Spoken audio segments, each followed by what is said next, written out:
Bonsoir à tous et bienvenue si vous nous rejoignez en direct de la basilique du Sacré-Cœur de Montmartre. Mercredi rouge aujourd'hui, l'occasion de penser, de prier pour les chrétiens persécutés et oubliés, l'occasion de réveiller les consciences. La situation des chrétiens dans le monde se détériore gravement. C'est l'aide à l'Église en détresse qui alerte en s'appuyant sur les nombreux témoignages de terrain recueillis ces 2 dernières années. Et c'est pour réveiller les consciences qu'elle a donc organisé ce mercredi rouge. Une 50aine d'églises à travers la France ont sonné leurs cloches, depuis des églises à Lyon, à Toulouse ou la cathédrale de Cambrai ou encore les cloches de Thésée. En tout cas, le constat est sans appel. La persécution des chrétiens est de plus en plus forte en Afrique, comme en Asie, comme en Inde ou encore au Moyen-Orient. Alors nous allons vivre ensemble cette veillée pour les chrétiens persécutés avec comme invité d'honneur Monseigneur Mathieu Manosso Ngazuso, archevêque de Kaduna au Nigeria, que nous entendrons tout à l'heure. Pour l'heure, c'est sur les marches de la basilique que l'on retrouve le recteur du Sacré-Cœur, le Père Stéphane Esclef. Frères et sœurs, en cette soirée, la basilique du Sacré-Cœur de Montmartre s'est revêtue de rouge. Le rouge représente la couleur du sang. Ce sang que tant de nos frères et sœurs dans la foi ont versé au nom du Christ. L'Église catholique fait mémoire de nombreux saints martyrs qui sont un modèle de courage et de force dans l'épreuve. Ce courage et cette force n'ont pas été nécessaires simplement dans l'histoire du passé. En de nombreux endroits du monde encore aujourd'hui, des hommes et des femmes sont persécutés en raison de leur appartenance au Christ. C'est pour eux ce soir que nous sommes réunis. C'est pour eux ce soir que la grande basilique du Sacré-Cœur de Montmartre s'est revêtue de pourpre. C'est pour eux et avec eux que nous nous tournons vers le cœur du Christ, transpercé, pour le supplier de les délivrer du mal et de la mort. Nos frères et sœurs chrétiens persécutés ont besoin de notre soutien. Pour eux, nous offrons à présent ce temps de prière tourné vers Jésus, Eucharistie. Avant d'entrer à l'intérieur de la maison de Dieu, mettons-nous à l'écoute de la parole de Dieu dans la lettre de saint Paul aux Romains, afin qu'elle dispose nos cœurs à une union spirituelle avec ceux qui souffrent la persécution. Saint Paul nous dit « Bénissez ceux qui vous persécutent, souhaitez-leur du bien, non pas du mal. Soyez joyeux avec ceux qui sont dans la joie, pleurez avec ceux qui pleurent. Soyez bien d'accord les uns avec les autres. N'ayez pas le goût des grandeurs, mais laissez-vous attirer par ce qui est humble. Ne vous fiez pas à votre propre jugement. Ne rendez à personne le mal pour le mal.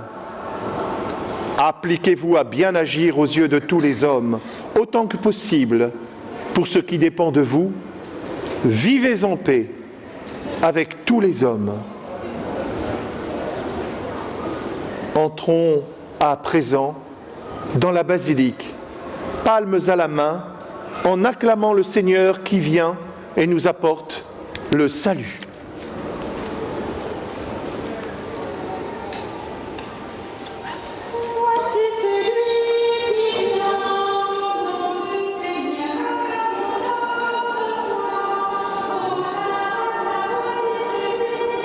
Comme ça, de l'autre côté.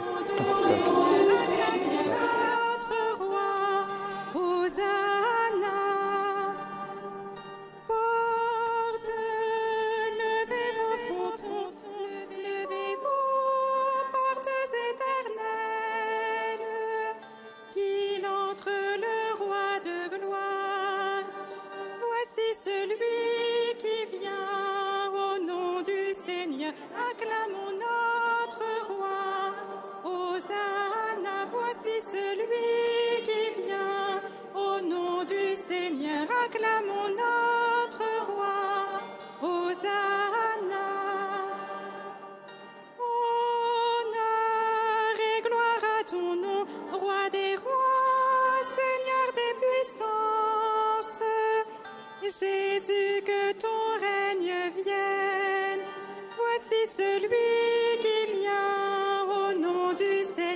acclamons notre roi.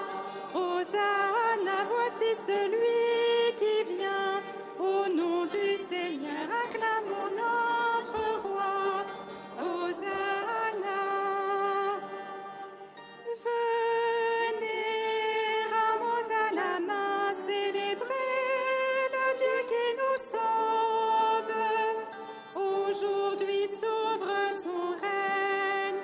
Voici celui qui vient. Au nom du Seigneur, acclamons notre roi. Hosanna, voici celui qui vient. Au nom du Seigneur, acclamons notre roi. Hosanna. Jésus, roi d'humilité, souviens-toi de nous dans ton règne. Accueille-nous dans ta gloire. Voici celui qui vient. Au nom du Seigneur, acclamons notre roi. Hosanna, voici celui qui vient. Au nom du Seigneur, acclamons notre roi. Hosanna.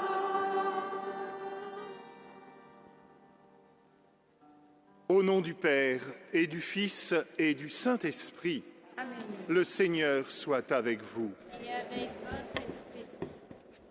Nous sommes entrés dans cette basilique ici pour cette veillée de prière et je suis heureux, très heureux, d'accueillir parmi nous Monseigneur Mathius Manosso Ndagozo, qui est ici parmi nous, qui est l'archevêque de Kaduna. Il a été ordonné prêtre en octobre 1986 à Yola, dans l'est de son pays. Il a ensuite étudié la théologie œcuménique à Rome et obtenu la licence et le doctorat. En 1999, le père Mathius a été nommé premier recteur du grand séminaire du Bon Pasteur à Kaduna. En mai 2003, il a été nommé puis ordonné évêque de Maïdougouri. Depuis janvier 2008, Monseigneur Mathieu Ndagozo est archevêque de Kaduna. Je vais lui céder la parole pour une courte méditation qu'il va nous faire en anglais. Et vous, chers frères et sœurs de la basilique, eh bien, vous avez cela sur vos feuilles. Et je pense que les fidèles qui nous suivent sur la chaîne catholique KTO, eh bien, ils seront aussi en traduction simultanée. Thank you very much, Herr Bishops, for your presence in the basilic.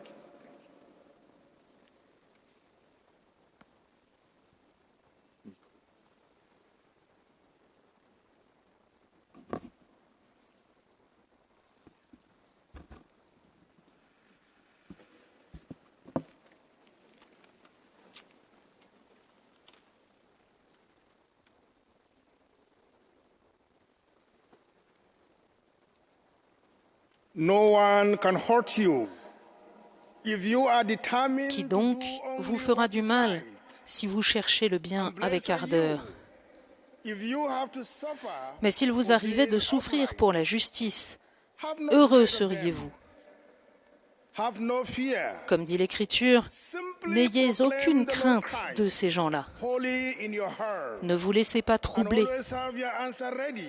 Honorez dans vos cœurs People who ask you la the sainteté du reason Seigneur for the le hope Christ. that you have. But Soyez prêts à tout moment à présenter une défense devant quiconque vous demande de rendre raison de l'espérance qui est en vous. Mais faites-le avec douceur et respect. Ayez une conscience droite, afin que vos adversaires soient pris de honte sur le point même où ils disent du mal de vous, pour la bonne conduite que vous avez dans le Christ. Car mieux vaudrait souffrir en faisant le bien, si c'était la volonté de Dieu, plutôt qu'en faisant le mal. Première lettre de Saint Pierre.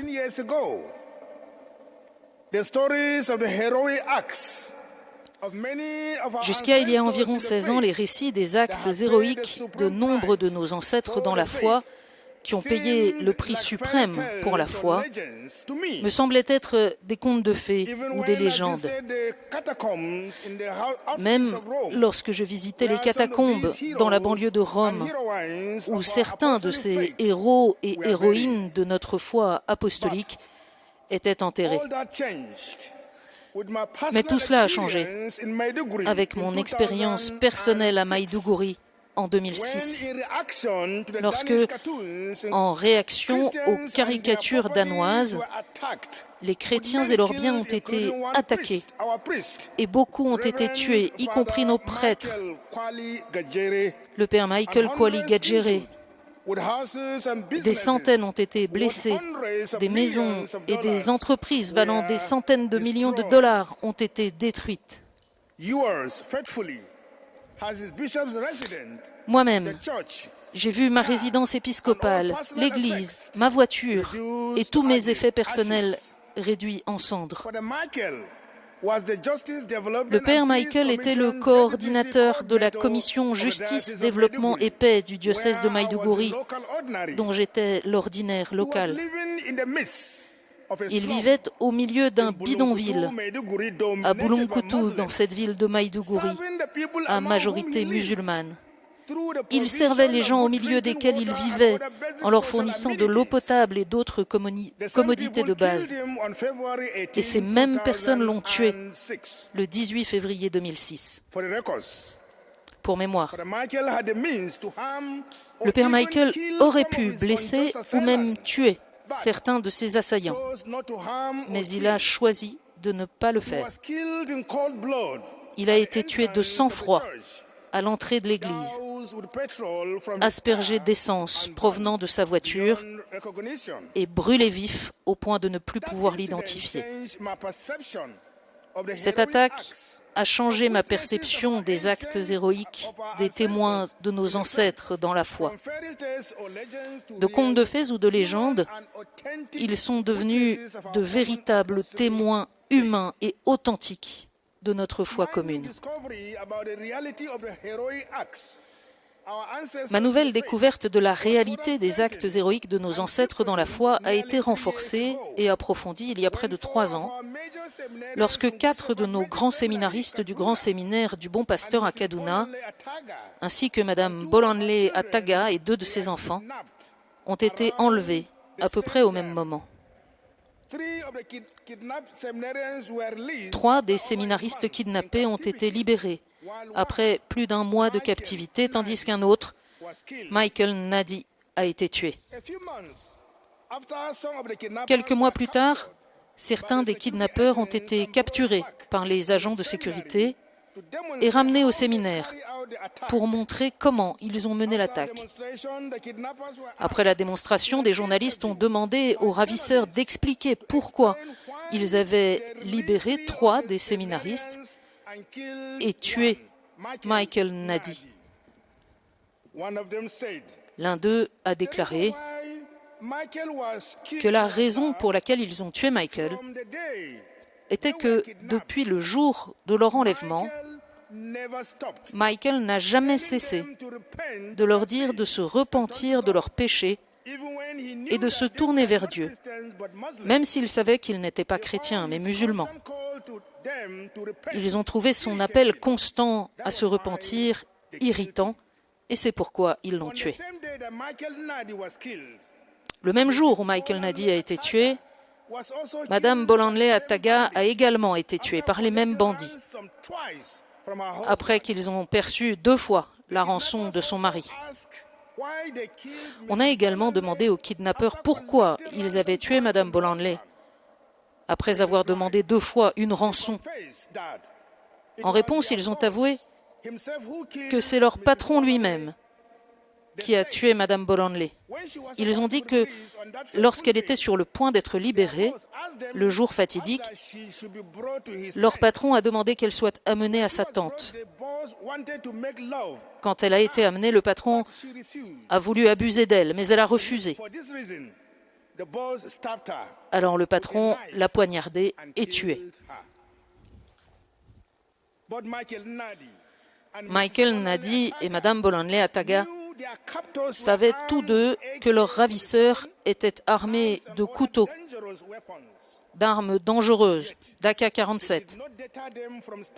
Mais cela ne les a pas empêchés de défendre la vérité et de la dire à ceux qui devaient l'entendre, aussi dangereux soit-il. En effet, comme l'enjoignait Saint Pierre, ils avaient leur réponse prête pour les personnes qui leur demandaient la raison de l'espérance qui était la leur, et ils l'ont certainement fait avec courtoisie et respect, et pour cela, ils ont payé le prix suprême. Je n'ai pas l'ombre d'un doute dans mon esprit que le père Michael Garréré, Madame Bolanley Ataga et le frère Michael Nadi ont pu faire ce qu'ils ont fait par la grâce de Dieu. Ils étaient sans aucun doute sous l'influence du Saint-Esprit. Peu avant son ascension au ciel, Jésus a dit aux disciples, je cite, « Vous recevrez la puissance de l'Esprit Saint qui viendra sur vous. Et alors, vous serez mes témoins, non seulement à Jérusalem, mais dans toute la Judée, la Samarie et jusqu'aux extrémités de la terre. » Dans les Actes des Apôtres au 1er chapitre. Chers amis, l'entrée de l'église Sainte-Rita de Bulunkutu était la Judée, la Samarie et les extrémités les plus éloignées de la terre du père Michel Garréré. Le camp des kidnappeurs dans l'épaisseur de la forêt était la Judée, la Samarie et les extrémités les plus éloignées de la terre du frère Michael Nadi. Et la tente du patron des kidnappeurs était la Judée, la Samarie et les extrémités les plus éloignées de la terre de Madame Bolanley Ataga. La question cruciale pour vous et moi aujourd'hui est la suivante. Où est votre propre Judée, votre Samarie et vos extrémités les plus éloignées du monde? En d'autres termes, où le Seigneur nous appelle-t-il aujourd'hui, vous et moi, à être ses témoins? Et c'est ça le défi de notre foi aujourd'hui, étant donné le type de monde dans lequel nous vivons.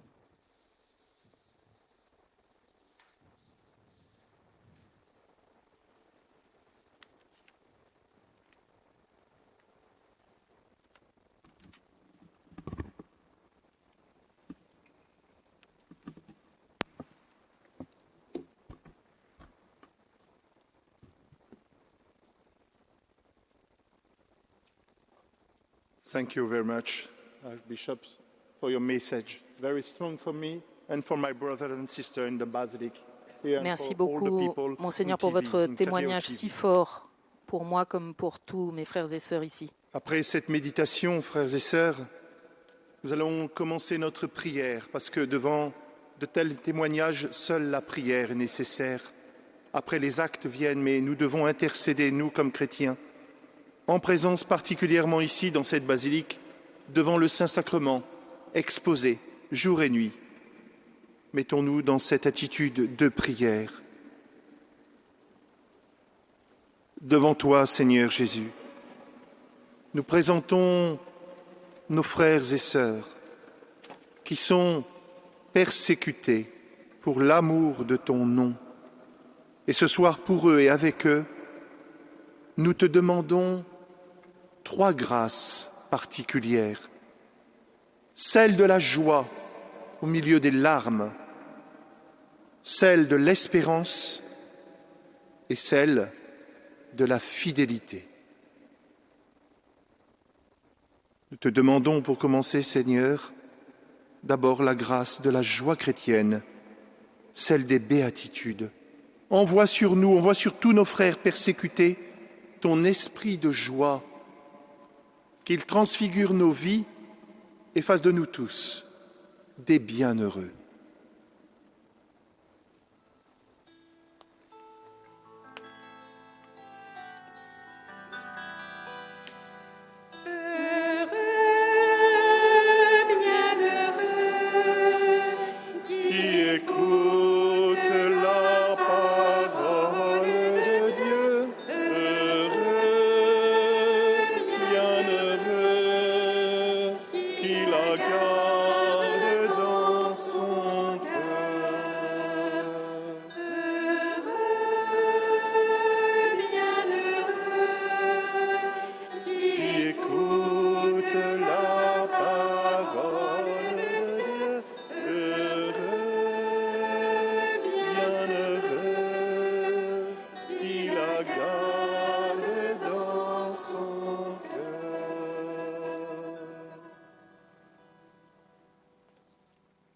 l'Évangile selon saint Matthieu.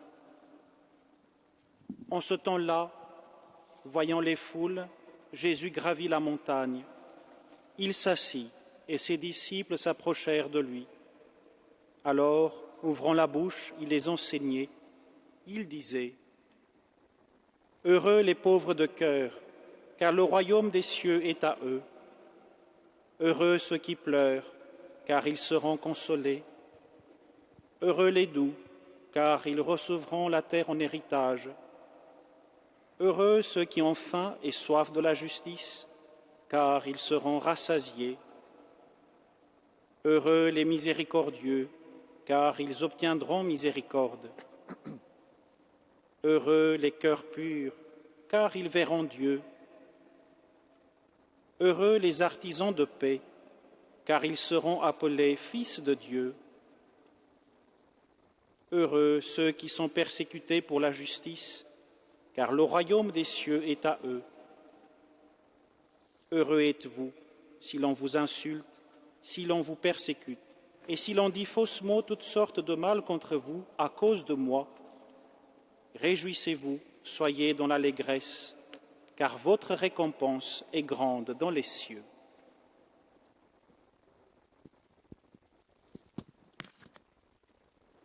Veuillez vous asseoir. Écoutons maintenant un message du pape François concernant les béatitudes.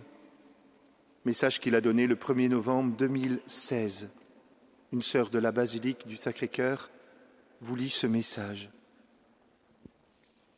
Les béatitudes sont de quelque manière la carte d'identité du chrétien qui l'identifie comme disciple de Jésus. Nous sommes appelés à être des bienheureux, des disciples de Jésus, en affrontant les souffrances et les angoisses de notre époque avec l'esprit et l'amour de Jésus. Ainsi, nous pourrions indiquer de nouvelles situations pour les vivre avec l'esprit renouvelé et toujours actuel. Bienheureux ceux qui supportent avec foi les maux que d'autres leur infligent et pardonnent du fond du cœur. Bienheureux ceux qui regardent dans les yeux les rejetés et les marginalisés en leur manifestant de la proximité. Bienheureux ceux qui reconnaissent Dieu dans chaque personne et luttent pour que d'autres le découvrent aussi. Bienheureux ceux qui protègent et sauvegardent la maison commune. Bienheureux ceux qui renoncent à leur propre bien-être pour le bien d'autrui. Bienheureux ceux qui prient et travaillent pour la pleine communion des chrétiens. Ils sont tous porteurs de la miséricorde et de la tendresse de Dieu, et ils recevront certainement de lui la récompense méritée.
Seigneur Jésus, ton esprit de joie nous fortifie et nourrit en nous l'espérance. C'est la vertu d'espérance que nous voulons implorer maintenant auprès de toi, qu'elle irrigue le cœur des chrétiens persécutés et aussi le nôtre. Oui, le Seigneur est notre lumière et notre salut.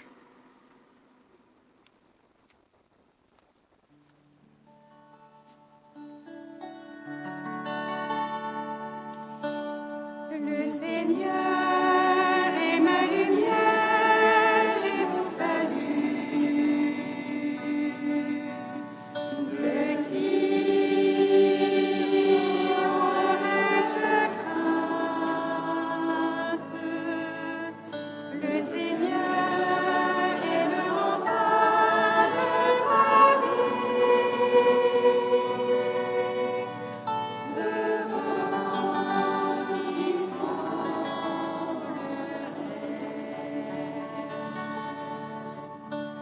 le Seigneur, j'ai demandé une chose au Seigneur, la seule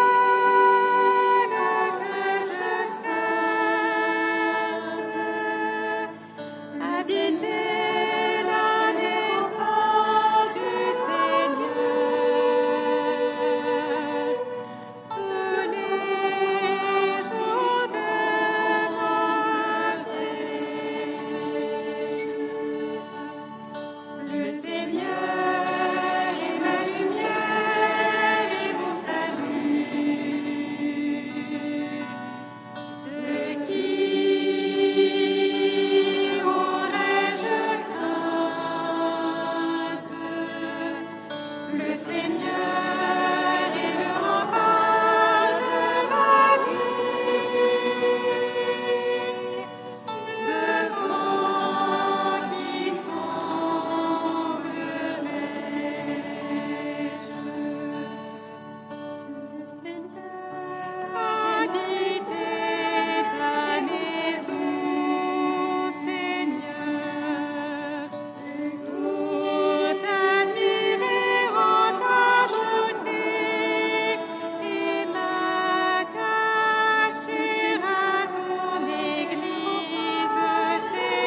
de la première lettre de Saint Pierre. Ne rendez pas le mal pour le mal, ni l'insulte pour l'insulte. Au contraire, invoquez sur les autres la bénédiction, car c'est à cela que vous avez été appelés, afin de recevoir en héritage cette bénédiction. En effet, comme il est écrit, celui qui veut aimer la vie et connaître des jours heureux, qu'il garde sa langue du mal et ses lèvres des paroles perfides, qu'il se détourne du mal et qu'il fasse le bien, qu'il cherche la paix et qu'il la poursuive. Car le Seigneur regarde les justes, il écoute attentif à leurs demandes. Mais le Seigneur affronte les méchants. Qui donc vous fera du mal si vous cherchez le bien avec ardeur? Mais s'il vous arrivait de souffrir pour la justice, heureux seriez-vous. Comme dit l'Écriture, n'ayez aucune crainte de ces gens-là, ne vous laissez pas troubler. Honorez dans vos cœurs la sainteté du Seigneur, le Christ. Soyez prêts à tout. Soyez prêts à tout moment à présenter une défense devant quiconque vous demande de rendre raison de l'espérance qui est en vous.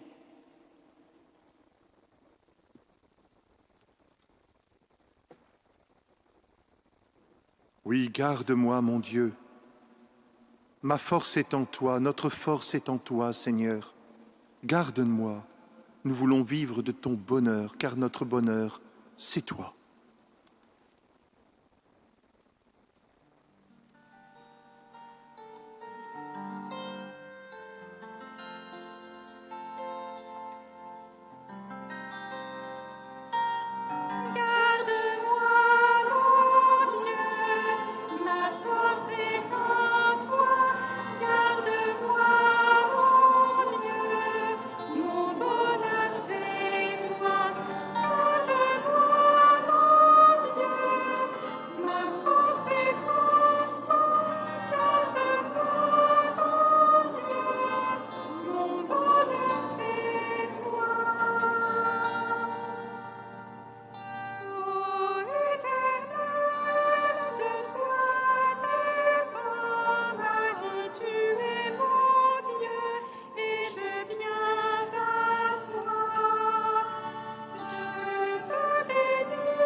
Un premier lieu essentiel d'apprentissage de l'espérance est la prière. Si personne ne m'écoute plus, Dieu m'écoute encore. Si je ne peux plus parler avec personne, si je ne peux plus invoquer personne, je peux toujours parler à Dieu. S'il n'y a plus personne qui peut m'aider, là où il s'agit d'une nécessité ou d'une attente qui dépasse la capacité humaine d'espérer, lui peut m'aider. Si je suis relégué dans une extrême solitude, celui qui prie n'est jamais totalement seul. De ces 13 années de prison, dont 9 en isolement, l'inoubliable cardinal Nguyen Van Thuan nous a laissé un précieux petit livre, Prières d'espérance. Durant 13 années de prison, dans une situation de désespoir apparemment total, l'écoute de Dieu, le fait de pouvoir lui parler, devint pour lui une force croissante d'espérance qui, après sa libération, lui a permis de devenir pour les hommes dans le monde entier un témoin de l'espérance, de la grande espérance qui ne passe pas, même dans les nuits de la solitude. Après cette méditation du pape Benoît XVI, nous pouvons reprendre ce chant d'espérance. Oui, garde-moi, mon Dieu, ma force est en toi.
Seigneur, nous te rendons grâce pour l'espérance que tu fais grandir en nos cœurs.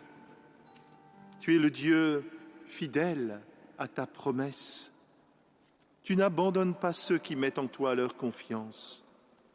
Donne à nos frères et sœurs persécutés, ainsi qu'à chacun de nous, la force de la fidélité, qui est réponse à ta propre fidélité à notre égard.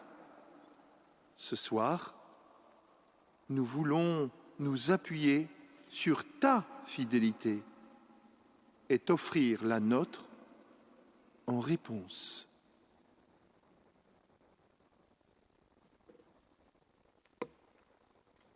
Du livre de l'Apocalypse.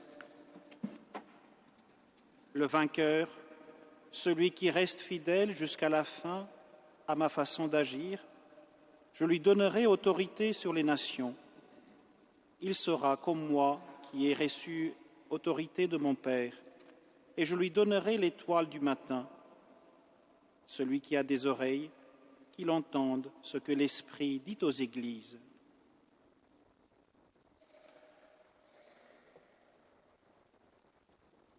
Rappelle-toi, tu es sauvé. Oui, nous sommes sauvés. Nous pouvons revenir au Seigneur, car le Seigneur veut nous offrir la couronne de la vie.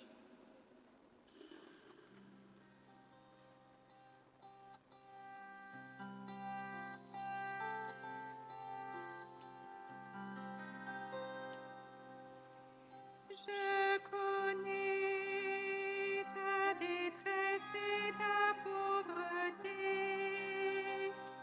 Sois sans peur si tu vis la souffrance. Pour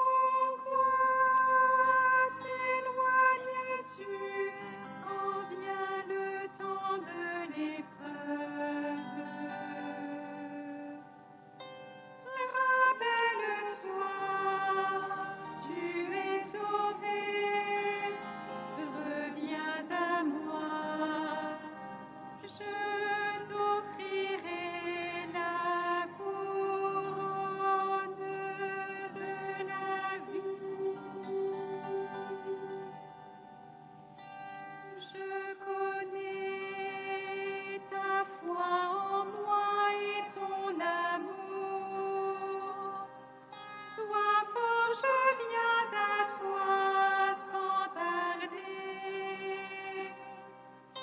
Pourquoi tourner ton cœur et ta vie vers d'autres dieux? Rappelle-toi, tu es sauvé, reviens à moi, je t'offrirai un nom connu de toi seul. Écoutons maintenant une méditation du pape François qu'une sœur, une bénédictine du Sacré-Cœur, va vous lire maintenant. Je me demande, suis-je un chrétien par à-coup ou suis-je un chrétien toujours? La culture du provisoire, du relatif, pénètre aussi dans la vie de la foi. Dieu nous demande de lui être fidèles chaque jour dans les actions quotidiennes. Et il ajoute que, même si parfois nous ne lui sommes pas fidèles, lui est toujours fidèle. Et avec sa miséricorde, il ne se lasse pas de nous tendre la main pour nous relever, de nous encourager à reprendre la marche pour revenir à lui et lui dire notre faiblesse pour qu'il nous donne sa force. Et cela, c'est le chemin définitif, toujours avec le Seigneur, même dans nos faiblesses, même dans nos péchés. Ne jamais aller sur la route du provisoire, cela nous tue. La foi est fidélité définitive, comme celle de Marie.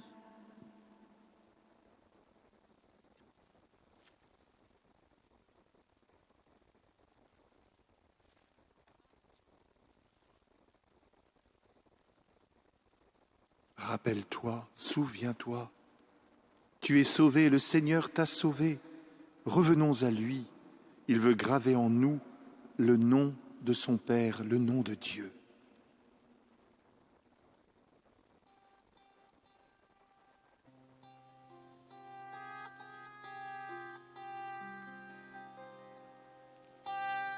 Je connais ta fidélité à mon nom.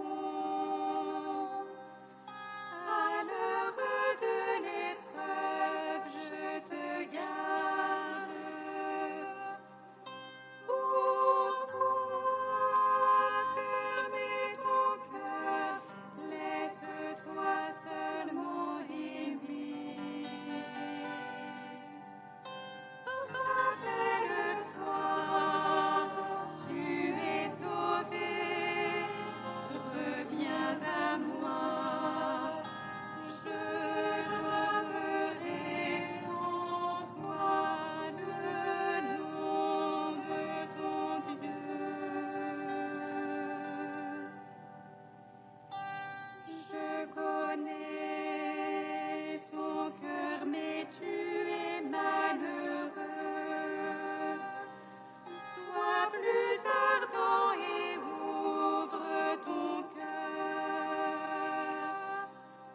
Pourquoi vouloir chercher la richesse loin de moi? Rappelle-toi, tu es sauvé, reviens à moi, je te ferai reposer près de mon Père.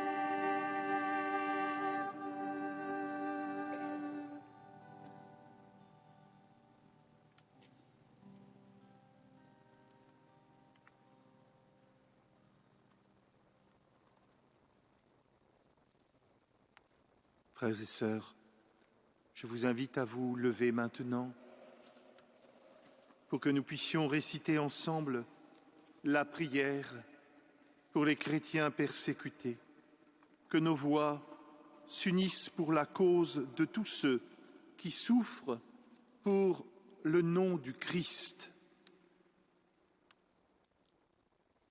Ensemble, Seigneur, sur les 5 continents, en haine de la foi, tant de chrétiens sont menacés, persécutés, signe de contradiction. Animés du seul désir d'aimer, ils meurent pour toi qui es l'amour. Nous te prions pour eux, accueille-les auprès de toi. Nous te confions aussi leurs persécuteurs, aveuglés par la violence.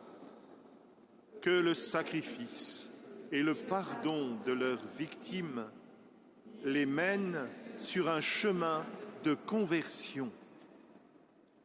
Vierge Marie, toi qui la première éprouva dans ta chair le glaive, invoque pour nous l'esprit de force qu'il éloigne de nous la peur, la honte, la lâcheté, qu'il renouvelle notre foi et nous donne le désir de témoigner en toutes circonstances que le Christ est Seigneur.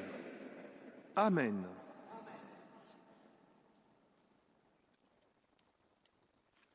Nous pouvons maintenant, pour conclure notre veillée, nous tourner vers notre Père du ciel. Nous allons chacun dire cette prière en français, bien sûr, mais nous allons céder la parole à Monseigneur qui est là et qui va prier dans sa langue le Notre Père. Nous nous unissons à lui en le récitant chacun dans notre propre langue, en silence intérieurement.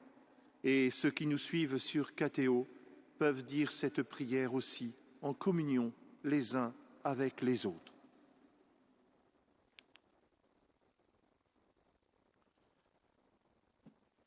Ubanmu wanda ke cikin samaniya, a sarkake sunanka, mulkinka shi zo, abin nufinka shi zama cikin duniya, kamar yadda ake yin sa cikin sama.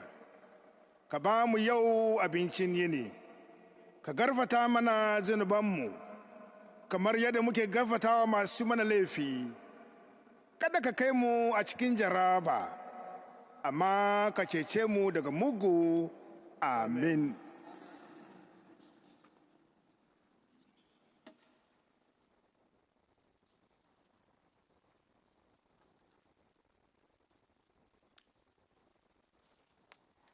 Ayons le Seigneur.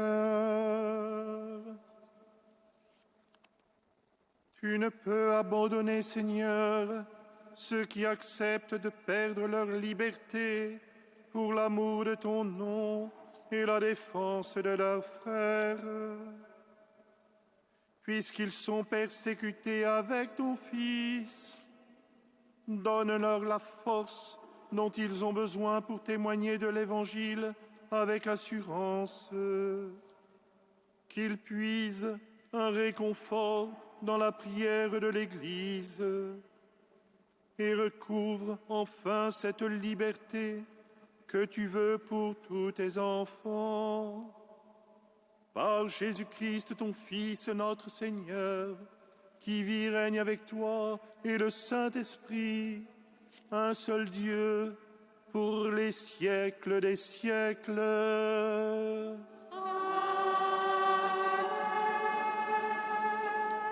Allez dans la paix du Christ.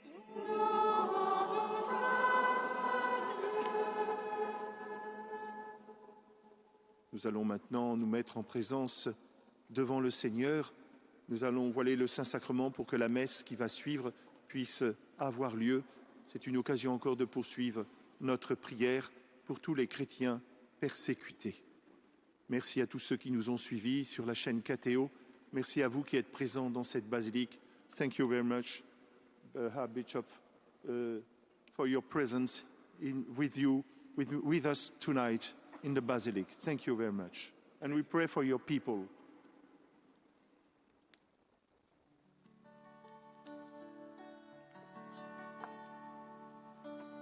Le Seigneur est ma lumière et mon salut. De qui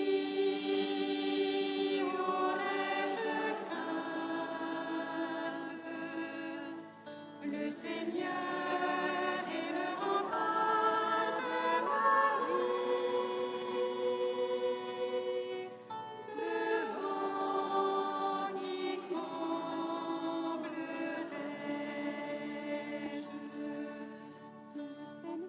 J'ai demandé une chose au Seigneur, la seule que je sache, habiter la maison du Seigneur tous les jours de ma vie. Le Seigneur est ma lumière et mon salut. De qui aurais-je crainte? Le Seigneur est le rempart de ma vie. Devant qui tremblerais-je?